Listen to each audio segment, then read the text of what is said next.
और mud house इसलिए नाम है क्योंकि ये मड यानी कि मिट्टी से बना है। पर बुद्धा जी की मैंने स्थापना की। ये दें, कोटा स्टोन का हमने इस्तेमाल किया है, जो इसमें हमने काउडंग यानी कि गोबर, मड यानी कि मिट्टी अंदर बैठेंगे तो आपको एक तो ठंडक करते हैं। ये रूफ हमने टीन शेड का ना बनाकर हमने ये बैम्बो का बनाया फ्रंट से। और ये देखिए आप, मैं ये पूरा यहाँ से घूम के और मैं इस तरफ आ जाऊंगा, यानी यहाँ पर 100 पेड़ हमने लगाए हैं। ये देख दूसरा। दोस्तों, मैं हूँ विकल्प मेहता। नाडोल मड हाउस में आपका स्वागत है। इसका नाम नाडोल मड हाउस इसलिए है, नाडोल मेरा गांव है, तो ये मुझे अपने गांव की याद दिलाए, मेरे पिताजी को अपने गांव की याद दिलाए। और मड हाउस इसलिए नाम है क्योंकि ये मड यानी कि मिट्टी से बना है। हमने इस पे सीमेंट का प्लास्टर नहीं करवाया है। मैं इसका आपको पूरा टूर दूंगा, इसको पूरा देखना आप। और इसका मकसद ये होगा कि कैसे हम सस्टेनेबल लिविंग में रह सकते हैं, यानी कि सीमेंट का और नेचुरल सीमेंट का इस्तेमाल ना करें और नेचुरल चीज़ों का ज़्यादा इस्तेमाल करें और पर्यावरण के हम नज़दीक रह पाएँ, शांति से सुकून से रह पाएँ। और कम पैसे में कैसे आप अपना सेकंड होम, अपना फार्म हाउस बना सकते हो, इस वीडियो में ये आपको पूरा दिखेगा। शुरुआत मैं इस एरिया से करता हूँ। ये लगभग 15 बाई 25 का एरिया है और ये प्लॉट 25 बाई 50 का प्लॉट है, यानी कि 25 फीट बाई 50 फीट जो स्टैंडर्ड राजस्थान में प्लॉट्स होते हैं। ये एरिया ये बहुत ही ख़ास एरिया है क्योंकि यहाँ पर आप देखिए एक खूबसूरत सा चंपा का पेड़ हमने लगाया है। चंपा का पेड़ मैंने इसलिए लगाया है घर के अंदर की तरफ क्योंकि ये पेड़ दूसरे पेड़ों के मुकाबले कम फैलता है, तो फैलेगा, थोड़ी सी कैनोपी होगी, खूबसूरत लगेगा, इसकी खुशबू बहुत ही अच्छी लगती है। यहाँ पर बुद्धा जी की मैंने स्थापना की। बुद्धा जी माने जाते हैं शांति के, पीस के प्रतीक। तो जब आप इन्हें देखते हैं सुबह, आप ये सामने दरवाज़ा है, तो जब आप सुबह उठ के यहाँ पर गार्डन में आएंगे, इनके सामने बैठेंगे, थोड़ी देर के लिए मेडिटेशन करेंगे तो आपको बहुत अच्छा लगेगा। इसको हम चौपाल, चारपाई या फिर बेंच, कुछ भी नाम दे सकते हैं। ये इसलिए बनाया गया है कि दोस्तों के साथ जब बैठते हैं ना, तो यहाँ पे आप दरी लगा के वैसे ही आप बैठ जाएं, दोस्तों के साथ बैठे, फैमिली के साथ बैठें। हर वक्त कुर्सी लगा के बैठना ठीक नहीं रहता। आप यहाँ पर आलती पालती जो हमें बोलते हैं वो लगा के बैठें तो बड़ा मज़ा आता है। अंदर की तरफ चलते हैं। ये जो है मुख्य एक मड हाउस का जो रूम है वो ये एक ही रूम मैंने यहाँ पर बनाया है। सारी चीज़ें, जैसे आप ये लालटेन देखेंगे तो मैंने पुरानी चीज़ें, पुराना लुक देने का कोशिश किया, चाहे वो खिड़की हो, ये स्विचेस हो। और ये मैंने एक सोचा कि घंटी बेल ना देकर इसमें एक ऐसा हम ये दें, तो ये बहुत अच्छा लगता है। हर कोई आता है तो बजाता है, अच्छा लगता है। ये अभी इसमें थोड़ा सा काम बाकी है, लेकिन ये दरवाज़ा है। और दरवाज़ा जो हम राजस्थानी में किवाड़ इसको बोलते थे, 2 दरवाज़ों का, तो ये भी बहुत नेचुरल हमने रखने की कोशिश की। सबसे अच्छी बात, मैं आपको जो अंदर आप आएंगे तो कुछ चीज़ें मैं आपको बताना चाहूँगा। उसमें से एक ये चीज़ है कि यहाँ पर कोटा स्टोन का हमने इस्तेमाल किया है, जो कि जनरली गर्मी में बहुत ठंडक आपको देते हैं। और पुरानी स्टाइल से इसको मैंने लगाने का कोशिश किया है। ये आप रूम देखेंगे तो आपको कहीं पे भी इवननेस, एक फिनिशिंग नहीं दिखेगा। यही इसकी खूबसूरती है क्योंकि इसमें हमने काउडंग यानी कि गोबर, मड यानी कि मिट्टी जो होती है, तालाब की मिट्टी या काली मिट्टी, और उसमें कुछ चीज़ें और मैंने मिलाई है। जैसे कि इसमें हमने थोड़ा भूसा मिलाया है जो कि चावल या गेहूँ का भूसा होता है, फिर हमने थोड़ा चूना मिलाया है। तो ये सारी चीज़ें मिलाकर और फिर इस पे जो है हमने चूने का कलर कर दिया है। कलर भी हमने केमिकल वाला नहीं किया है।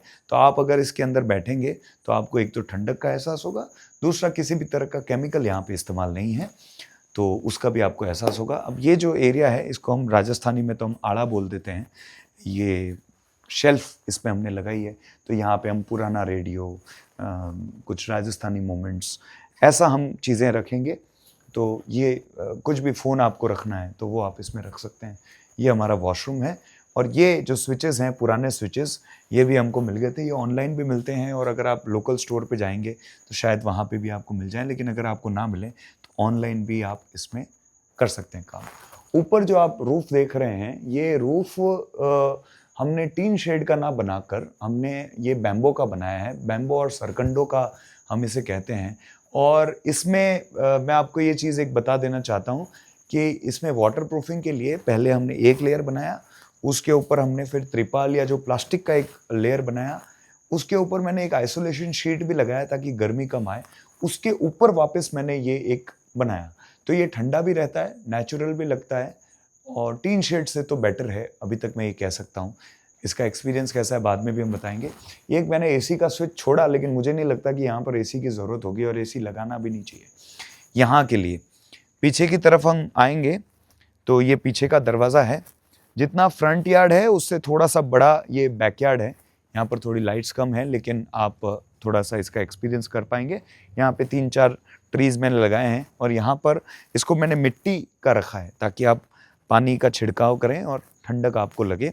यहाँ पे आप चारपाई, खाट डालकर अपने दोस्तों के साथ, अपने फैमिली के साथ बैठ सकते हैं, रात को सो सकते हैं।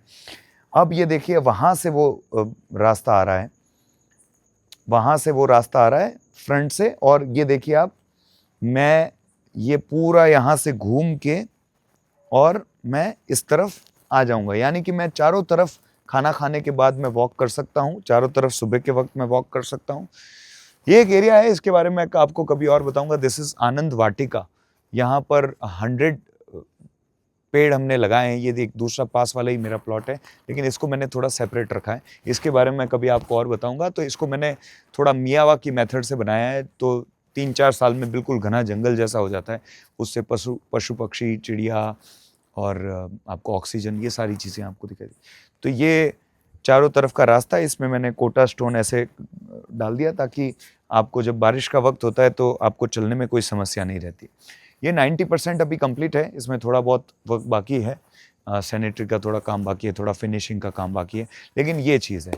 तो मैं आपको ये कहना चाहता हूँ कि अगर आपका लैंड आपके पास है, यानी कि 25 बाई 50 या 50 बाई 50 का एक छोटा सा प्लॉट किसी सोसाइटी में या आसपास में कहीं है, तो आप इसको आराम से विदिन मतलब मुझे लगता है कि 8-10 लाख के अंदर आप इसको बना सकते हैं पूरा कंप्लीट करके। उससे भी कम में आप इसको कर सकते हैं। तो आप ऐसा बनाइए, उसके आसपास थोड़े पेड़ लगाइए, थोड़ी घास लगाइए, ताकि आपकी हेल्थ भी अच्छी रहे।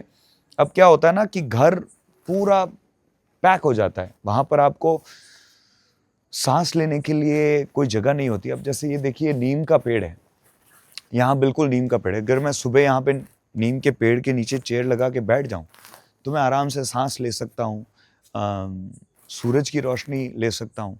लेकिन हम पैक घरों में हो गए जहाँ ना सूरज की रोशनी आती है ना वो आता है। बहुत सारे लोगों के लिए पॉसिबल नहीं है कि इस तरह की चीज़ करना। लेकिन मैं कहता हूँ अगर आप घर भी बना रहे हैं तो आप कोशिश कीजिए कि घर के बाहर का हिस्सा, अगर आप जयपुर, अहमदाबाद, सूरत ऐसे शहर में रहते हैं जहाँ पर आप इंडिविजुअल अपना प्लॉट लेकर घर बना रहे हैं, तो एक 10 बाई 15 का ऐसा हिस्सा आप रखिए जहाँ पर गार्डन हो, जहाँ पे आप अपनी फैमिली के साथ, फ्रेंड्स के साथ बैठ सकें, चाय, कॉफ़ी, जूस पी सकें, बातें कर सकें। तो ये है। अब इसमें आपको क्या अच्छा लगा वो भी बताइए, क्या इम्प्रूवमेंट हो सकता था वो भी आप बताइए, और ये व्लॉग आपको कैसा लगा ये भी बताइए। क्या आप मेरे दूसरे वीडियोस भी देखना चाहते हैं, कैसे मैं ट्रैवल करता हूँ? एक और मैंने फार्म बनाया है जहाँ पर मैंने क्रिकेट का ग्राउंड बनाया, फार्मिंग हम करते हैं। तो क्या अगर वो भी आप देखना चाहते हैं तो वो भी मुझे बताइए और कमेंट कीजिए और अपने फैमिली के साथ ये वीडियो को शेयर कीजिए। Thank you. कितना 13-12